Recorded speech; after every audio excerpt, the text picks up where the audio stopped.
L'Assemblée va entendre l'allocution de son Excellence M. Bassirou Diomaye Diakhar Faye, président de la République du Sénégal. Je prie le protocole de bien vouloir accompagner son Excellence, que j'invite à prendre la parole devant l'Assemblée.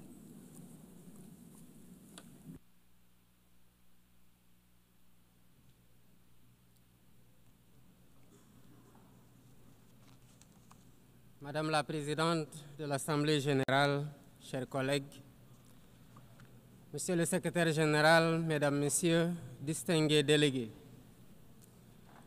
Madame la Présidente, au nom du Sénégal, je remercie votre prédécesseur et vous adresse tous nos vœux de succès à la présidence de cette 80e session de l'Assemblée générale des Nations unies.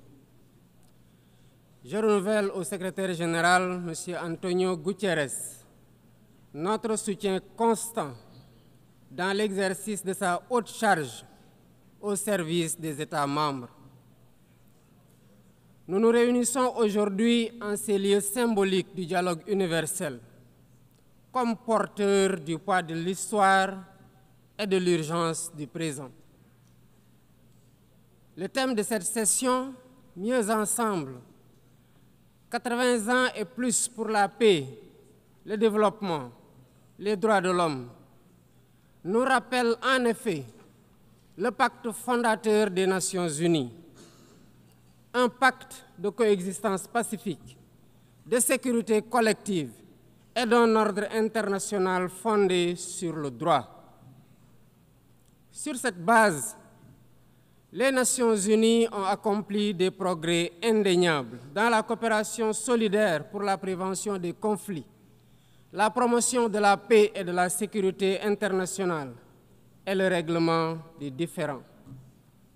De même, des progrès significatifs ont été réalisés dans la codification de normes universelles pour la protection des droits de l'homme et d'un ordre international plus sûr et plus apaisé. Mais 80 ans après la création des Nations unies, le monde vacille à nouveau, comme si nous étions rattrapés par les dérives qui ont mené l'humanité à 2 catastrophes majeures en l'espace d'une génération. Nous vivons des moments de forte turbulence, de défis inédits et d'incertitudes multiples. Expansion du terrorisme, persistance de conflits anciens et nouveaux, dérèglement climatique, crise économique profonde, recul de la solidarité internationale et risque élevé de désintégration du multilatéralisme. Je n'oublie pas la course aux armements, y compris dans le cyberespace. Le plus préoccupant, c'est la déshumanisation désolante d'un monde d'émotions sélectives selon les intérêts et les enjeux géopolitiques. Il ne peut y avoir de justice fondée sur le droit quand ce qui tient lieu d'ordre international est régi par la logique du 2 poids 2 mesures, par la loi du plus fort et l'esprit partisan. Dans ce contexte préoccupant, l'Afrique reste confrontée à des conflits armés, au terrorisme, en particulier au Sahel, à la criminalité transfrontalière et à l'instabilité politique. Face à tant de défis, notre approche devrait être intégrée, combinant prévention, résilience et réponse ciblée. La paix et la sécurité ont un prix.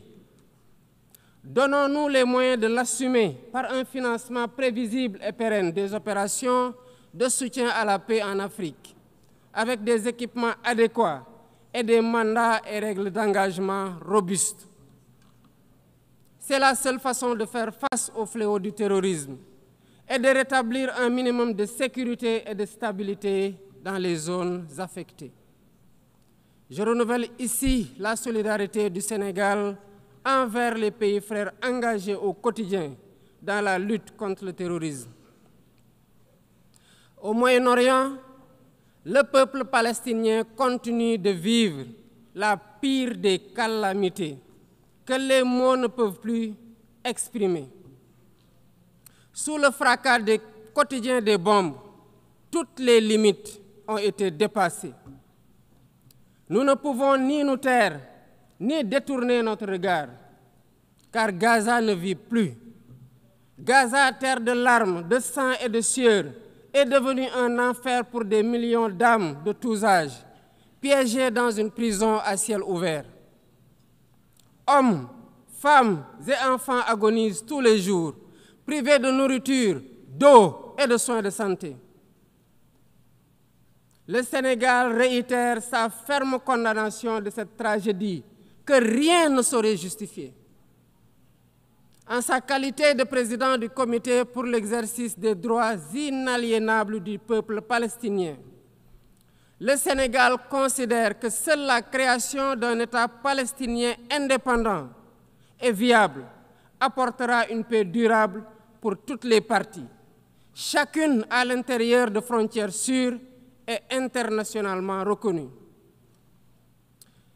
Mesdames, Messieurs, il y a 80 ans, les pères fondateurs s'engageaient à travers la création de l'ONU à préserver les générations futures du fléau de la guerre, qui par 2 fois, en l'espace d'un quart de siècle, avait causé des millions de morts et d'indicibles souffrances.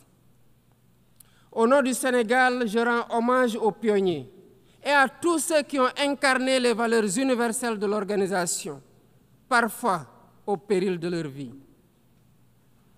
Dans ce monde en crise, les principes et les actes doivent rester les mêmes. La paix plutôt que les conflits, la justice plutôt que l'indifférence, le partenariat plutôt que les rapports de force. Mais cela n'est possible que par un multilatéralisme fort et revitalisé, pour en faire un cadre unique d'action, pour la paix, la stabilité, par le dialogue, la concertation et la résolution pacifique des différends. La survie du multilatéralisme exige qu'il retrouve ses principes fondamentaux, la responsabilité partagée et une solidarité active, le respect du droit international et une justice universelle conformément au statut de la Cour internationale de justice et de la Cour pénale internationale. En outre, nous ne pouvons occulter l'impératif de réforme de la gouvernance politique, économique et financière mondiale. L'ONU, par sa vocation universelle, doit agir en pionnière. Des délibérations et des décisions plus démocratiques, plus légitimes et plus représentatives de ses États membres, qui sont passés de 51 à 1945 à 193 aujourd'hui. Je renouvelle le soutien du Sénégal au consensus des Oulouini pour une représentation plus juste et plus équitable de l'Afrique au Conseil de sécurité. Il est temps d'instaurer une gouvernance économique et financière mondiale plus juste et plus inclusive pour répondre aux besoins de financement du développement durable. Nous savons tous que l'aide publique n'est pas la solution. D'autres leviers existent, notamment un cadre fiscal mondial équitable, afin que l'impôt soit payé là où la richesse est produite. L'accès au crédit dans des conditions soutenables, afin que la gestion du fardeau de la dette n'entrave pas les efforts de développement de nos pays. Enfin, la mise en œuvre effective de l'engagement de Séville, du pacte pour l'avenir et des objectifs de développement durable, pour un accès élargi à la santé, à l'eau, à la nourriture, à l'éducation, à l'énergie et au numérique. Le réchauffement climatique mérite aussi notre attention. Il n'est pas seulement une menace, mais une question existentielle, une réalité qui frappe plus durement ceux qui y contribuent le moins, comme l'Afrique, avec moins de 4% des émissions mondiales.